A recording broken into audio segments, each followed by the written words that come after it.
नमस्कार। देश काल में आपका स्वागत है। मैं हूं मुकेश कुमार। दोस्तों, प्रयागराज में महाकुंभ के दौरान मची भगदड़ में जो कुछ हुआ, जो बड़ा हादसा हुआ, या यूं कहें कि एक और बहुत बड़ा हादसा होते होते रह गया, उसके लिए योगी सरकार तो जिम्मेदार है ही। वहाँ का शासन प्रशासन पूरी तरह से जिम्मेदार है। लेकिन मीडिया की भूमिका भी कम नहीं है। मीडिया भी एक तरह से उस गुनाह में शामिल था जो उत्तर प्रदेश की सरकार ने किया है प्रयागराज में श्रद्धालुओं के साथ। 30 लोग मारे गए हैं, ये सरकार का कहना है। विभिन्न सूत्र कुछ और कह रहे हैं, लेकिन हम अब इस बहस में नहीं जा रहे कि कितने मरे कितने नहीं मरे। हम तो मीडिया की भूमिका को देखना चाहते हैं कि क्या उसने अपनी भूमिका का निर्वाह किया ऐसे मौक़ों पर, ऐसे नाजुक मौक़ों पर, जब उसे चाहिए था कि वो दुर्घटना की सही जानकारियां अपने दर्शकों को और देश को देता। वो इस भूमिका में पूरी तरह से फेल हो गया। हमने देखा कि मीडिया लगातार मृतकों के बारे में सूचना देने से कतराता रहा, भागता रहा। इक्का दुक्का अखबारों और वेबसाइट पर यह खबर ज़रूर आ गई, या इक्का दुक्का चैनलों ने इशारे से 10-15 का आंकड़ा तो दिया, लेकिन कोई भी पक्की तौर पर या अपने इंफॉर्मेशन के आधार पर यह बताने को तैयार नहीं था कि इतने लोग मरे होंगे। वो उत्तर प्रदेश सरकार द्वारा जो लाइन दी गई थी उस पर टिके रहे। उत्तर प्रदेश सरकार क्या कह रही थी? अगर आपने मुख्यमंत्री योगी आदित्यनाथ का बयान सुना हो तो वो एक भगदड़ की बात करते हुए, छोटी मोटी भगदड़ की बात करते हुए, बिना मृतकों के बारे में कोई चर्चा किए स्थिति को कंट्रोल करने की बात कहते हैं। और यही उनके तमाम अधिकारी भी कह रहे थे। मीडिया इसी लाइन को दोहरा रहा था, जबकि प्रधानमंत्री और राष्ट्रपति दोनों ने भगदड़ में मारे गए लोगों के प्रति अपनी श्रद्धांजलि जाहिर कर दी थी। यानी प्रधानमंत्री और राष्ट्रपति तक को ये सूचना थी कि वहाँ लोग मारे गए हैं, और उत्तर प्रदेश की सरकार इस सूचना को स्वीकार करने के लिए तैयार नहीं थी। 18-19 घंटे बाद योगी सरकार ने कहा कि इतने लोग मारे गए। क्या मीडिया की जिम्मेदारी नहीं थी कि वो इस घटना के बारे में, दुर्घटना के बारे में, जो वहाँ पर लापरवाही हुई जिसकी वजह से ये हादसा हुआ, उसके बारे में विस्तार से अपने दर्शकों को बताता? ये उसने बिल्कुल नहीं किया। वो एक दूसरी ही भूमिका में था। वो सरकार को बचाने के लिए खबरों से खेल रहा था। उसने ये नहीं कहा, ये सवाल खड़ा नहीं किया कि जो संगम नोज है जहाँ पर यह हादसा हुआ, वहाँ आखिरकार इतने लोग इस तरह से क्यों पहुँच गए। जो ब्यौरे आ रहे हैं उसके मुताबिक वहाँ लोग पहले से मौजूद थे। बहुत सारे लोग वहाँ पॉलीथीन पन्नियाँ बिछाकर सो रहे थे ताकि ब्रह्म मुहूर्त में स्नान करेंगे, और अचानक पीछे से एक भीड़ का रेला आया और उन्हें कुचलता हुआ आगे बढ़ गया, और उसी हादसे में इतने सारे लोगों की मौतें हो गई। तो क्या सवाल नहीं पूछना चाहिए था मीडिया को कि आखिरकार क्राउड मैनेजमेंट कौन कर रहा था? क्यों उसने ये ध्यान नहीं दिया कि वहाँ पर लोग न सोएं? वो सोने वाली जगह नहीं है। उसने लोगों को वहाँ सोने क्यों दिया? और अगर वो सो रहे थे तो पीछे से भीड़ को आने क्यों दिया? क्या प्रशासन के, पुलिस के बंदोबस्त वहाँ नहीं थे कि लोग बैरिकेड तोड़कर इस तरफ आ गए, भीड़ एकदम से इस तरफ आ गई और कुचलते हुए चली गई। ये एक बहुत बड़ी चूक थी जिसके बारे में बार बार मीडिया को बताना चाहिए था। बार बार मीडिया को वहाँ के प्रशासन, वहाँ की सरकार को कटघरे में खड़ा करना चाहिए था, लेकिन वो लीपा पोती करने में लगा हुआ था। और बल्कि दोपहर होते होते तक उसने कहा कि सब कुछ ठीक ठाक है, लोग स्नान करने लगे हैं। और कुछ देर बाद खबर आई कि हेलीकॉप्टर से फूल भी बरसा दिए हैं उत्तर प्रदेश की सरकार ने। तो उत्तर प्रदेश की सरकार इस पूरे हादसे पर को कवर अप करने में लगी थी कि ये बड़ी खबर ना बनने पाए, ज़्यादातर लोगों तक ना पहुंच पाए, मृतकों की संख्या चैनलों और अखबारों की हेडलाइन न बनने पाए। ये पूरी कोशिश थी और जो गोदी मीडिया जिसे कहते हैं उसने इस कोशिश में उसका साथ दिया। अपनी खामियों को छिपाने की जो कोशिश उत्तर प्रदेश की योगी सरकार कर रही थी उसमें गोदी मीडिया भी शामिल हो गया। ये बहुत ख़तरनाक बात है क्योंकि किसी भी लोकतंत्र में ये मीडिया का बुनियादी कर्तव्य है कि वो सही समय पर सही सूचनाएं लोगों तक पहुंचाए ताकि लोग सावधान हो सकें, अपने निर्णय ले सकें सही ढंग से। ये काम उसने नहीं किया। योगी सरकार को भी जो 18 घंटे बाद आंकड़े दिए उसने और न्यायिक जांच की घोषणा भी कर दी, वो भी तब किया जब सोशल मीडिया पर ढेर सारे वीडियो आ गए जिनमें तमाम श्रद्धालु योगी सरकार को, मोदी को, सबको कोस रहे थे, गालियां दे रहे थे, बहुत बुरे शब्दों में बुरा भला कह रहे थे। और उन सारे वीडियो से ये मैसेज जा रहा था कि बड़ा हादसा हुआ है। तो घबराहट में योगी सरकार को अंततः ये मानना पड़ा, क्योंकि प्रधानमंत्री भी कह गए, राष्ट्रपति ने भी कह दिया, इधर सोशल मीडिया ऐसे वीडियो से भर गया। ऐसे में उसके पास अब छिपाने के लिए कोई तरीका ही नहीं बचा। वो एक्सपोज हो चुकी थी पूरी तरह से।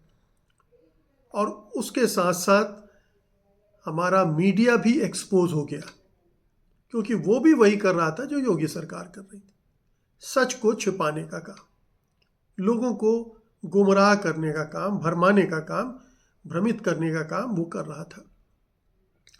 लेकिन मीडिया की भूमिका यहीं तक, जो गलत भूमिका थी, यहीं तक सीमित नहीं थी। वो शुरू से योगी सरकार के साथ खड़ा है, क्योंकि योगी सरकार बड़े पैमाने पर विज्ञापन दे रही है। और हमारा हिंदुत्व मीडिया इस समय, हमारा गोदी मीडिया हिंदुत्व मीडिया में तब्दील हो गया है। वो योगी, मोदी और हिंदुत्व और बीजेपी और संघ परिवार की भाषा में ही बोलता है, उसी के एजेंडे को आगे बढ़ाता है। तो उसने कभी भी सवाल उठाने की कोशिश ही नहीं की, जहमत ही नहीं की। उसने अपने इस कर्तव्य को दरकिनार कर दिया जो उसको पहले दिन से निभाना चाहिए था, कि भाई ये 7,000 करोड़ रुपए क्यों खर्च किए जा रहे हैं, ये इस तरह से हाइप क्यों बनाया जा रहा है कि ये महाकुंभ है, जबकि शास्त्र कहते हैं कि सिर्फ कुंभ है। ये क्यों कहा जा रहा है कि 144 साल में पहला मौका आया है, जबकि ये सरासर झूठ था। इस हाइप की वजह से बार बार यूं क्यों कहलाया जा रहा है कि कुंभ में नहाइए, कुंभ में आइए, स्नान कीजिए, पुण्य लाभ कीजिए, ये क्यों कहा जा रहा था? इतनी भीड़ को आमंत्रित करने का क्या मतलब था जिसे संभालना ही मुश्किल हो जाए। हर दिन ये दावे किए जा रहे थे, इतने करोड़ लोगों ने स्नान कर लिया, इतने करोड़ लोग आएंगे। आखिरकार आप साबित क्या करना चाहते थे? क्या आप इसे सामान्य तरीके से हैंडल नहीं कर सकते थे, जैसे इतने सालों से होता आ रहा था?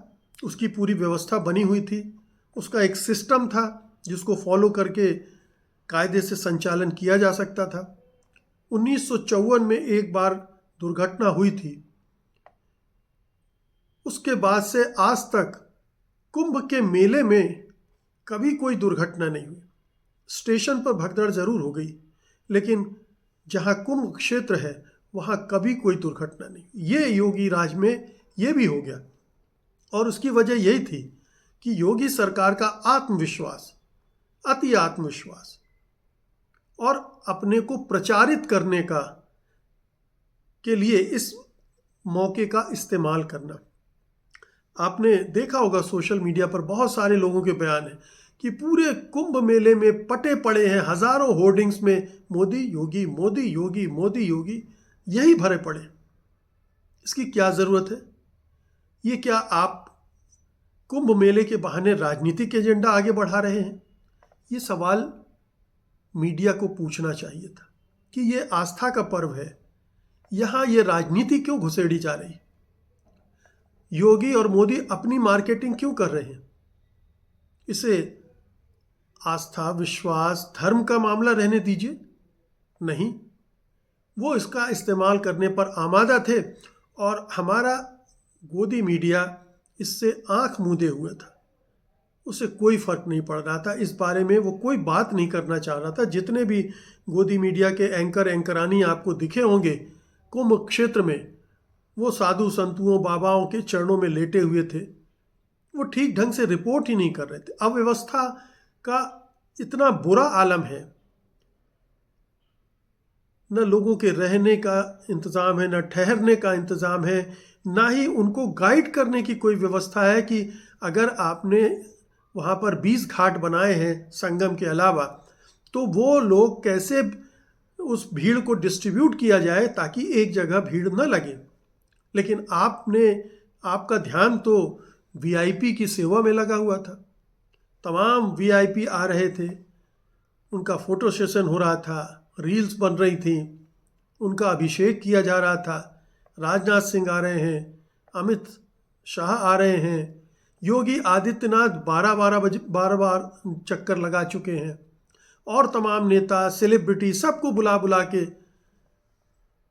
ये दिखाया जा रहा है कि कितना बड़ा पर्व है। जबकि ये दिखाने की ज़रूरत नहीं है। पहले एक तय हुआ था एक ज़माने में कि कोई भी वीआईपी नहीं जाएगा, जाएगा तो वीआईपी की हैसियत से नहीं जाएगा, श्रद्धालु की हैसियत से जाए, उसे कोई प्रशासनिक सहयोग समर्थन नहीं मिलेगा। ये ख़त्म हो गया था। लेकिन दुर्भाग्य देखिए कि इस बार वही सब आपको टेलीविज़न पर देखने को मिला होगा। अमित शाह अपने पूरे परिवार के साथ पहुंच गए और पूरे 8 घंटे उन्होंने वहां गुजारे, और 8 घंटे की वहां पूरा जो प्रशासन है वो अमित शाह की सेवा में लगा रहा। यही योगी आदित्यनाथ के जाने पर होता है, यही राजनाथ सिंह के जाने पर होता है, और यही होगा अगर प्रधानमंत्री नरेंद्र मोदी का जो कार्यक्रम है 5 फरवरी को कुंभ जाने का। क्योंकि दिल्ली में चुनाव है, तो आमतौर पर जब कहीं चुनाव मतदान की तारीख होती है तो प्रधानमंत्री इस तरह के हथकंडे ज़रूर अपनाते हैं अपने हिंदुत्व का प्रदर्शन करने के लिए और मतदाताओं को एक मैसेज देने के लिए। तो वो 5 तारीख का उनका कार्यक्रम है। इन हालात में क्या प्रधानमंत्री को वहाँ जाना चाहिए? ये सोचना चाहिए, और ये सवाल मीडिया को पूछना चाहिए कि इतने सारे सेलिब्रिटी को क्यों वहाँ पर उनके स्वागत सत्कार किए जा रहे हैं, उनकी व्यवस्था में सारे प्रशासन को झोंक दिया जा रहा है। वीवीआईपी क्यों जा रहे हैं? योगी आदित्यनाथ लखनऊ से क्यों नहीं संचालित कर सकते हैं? 12 14 चक्कर क्यों लगा रहे हैं? लेकिन ये सवाल मीडिया ने नहीं उठाए, और इसीलिए ये हादसा हुआ। अगर वो बार बार हैमर करता रहता, ये व्यवस्था नहीं है।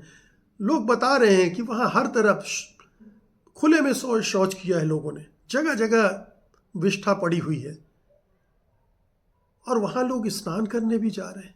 आप सोचिए कितना अपवित्र वातावरण होगा, कितना अनहाइजीनिक है, बीमारियां फैल सकती हैं। लेकिन इसका इंतज़ाम नहीं किया गया, और इस बद इंतज़ामी पर हमारे मीडिया ने कोई सवाल नहीं खड़ा किया। कहीं कोई रिपोर्ट हमें देखने को नहीं मिली कि ये कमी है, यहाँ कमी है, प्रशासन ये नहीं कर रहा है। लोग 15 16 किलोमीटर दूर पैदल चल कर आ रहे हैं, उनको सवारियाँ नहीं मिल रही हैं, ट्रेनें खचाखच भरी हैं, फ्लाइट के टिकट 40,000 50,000 55,000 पहुँचा दिए गए हैं प्राइवेट एयरलाइंस को द्वारा। कोई कंट्रोल नहीं सरकार का। लूट लो जिसको जितना लूटना है। ये स्थितियां बनी हुई थी, लेकिन हमारा मीडिया इस सब से आंखें मूंदे रहा। उसने अपनी भूमिका का बिल्कुल भी निर्वाह नहीं किया। बहुत ही निर्लज्ज बेशर्म मीडिया था, और उतने ही बेशर्म उसके एंकर रिपोर्टर्स जो वहां जाकर सरकार की चापलूसी कर रहे हैं, सरकार का प्रचार कर रहे हैं, ना कि जो व्यवस्था है उसको देख रहे हैं, उसमें सवाल खड़े कर रहे हैं ताकि इस तरह की स्थितियां निर्मित ना हो। तो मीडिया को उसी तरह से कटघरे में खड़ा किया जाना चाहिए जिस तरह से योगी आदित्यनाथ खड़े होंगे। उनकी पूरी व्यवस्था खड़ी होगी, उनकी प्रशासनिक जो मशीनरी है वो खड़ी होगी। इसके वो 30 जाने जो बोल रहे हैं, संख्या ज़्यादा भी होगी ऐसा लगता है, लेकिन अगर हम उसके आंकड़े भी ले लें तो इन 30 जानों का गुनाहगार कौन? वो 60 लोग जो अभी भी घायल अस्पताल में भर्ती, उनमें से कितने बचेंगे, कितने मरेंगे, कोई नहीं जानता। उनका जिम्मेदार कौन है? इस भगदड़ के लिए जिम्मेदार योगी सरकार भी है, उसका प्रशासन भी है, उसकी पुलिस भी व्यवस्था भी है, और उतना ही मीडिया भी गुनहगार है। मीडिया को कतई बख्शा नहीं जाना चाहिए। मीडिया को इसका हिसाब देना चाहिए और लोगों को मांगना चाहिए कि ये कौन सा मीडिया है जो हमें भ्रमित करता है, जो हमें सही सूचनाएं नहीं देता है। ये दुर्भाग्य है इस देश का, इस लोकतंत्र का, इस देश के लोगों का, कि एक ऐसा मीडिया है जो उनके हक में नहीं खड़ा होता है, जो उनकी बात नहीं करता है, जो उनके सवाल खड़े नहीं करता है, जो सरकार की गोद में बैठकर सरकार का प्रचार करता है, सरकार का गुणगान करता है, सरकार की चापलूसी करता है, क्योंकि वो सरकार उसे संरक्षण देती है, विज्ञापन देती है, भर भर के विज्ञापन देती है, और उनके मालिकानों को खुश करने के लिए तमाम तरह के ठेके, प्रोजेक्ट वगैरह दिए जाते हैं। ये दुर्भाग्य है। ये मीडिया देश विरोधी मीडिया है। इसी को कहते हैं देश विरोधी मीडिया, लोकतंत्र विरोधी मीडिया। बहुत बहुत शुक्रिया आपका। धन्यवाद। नमस्कार।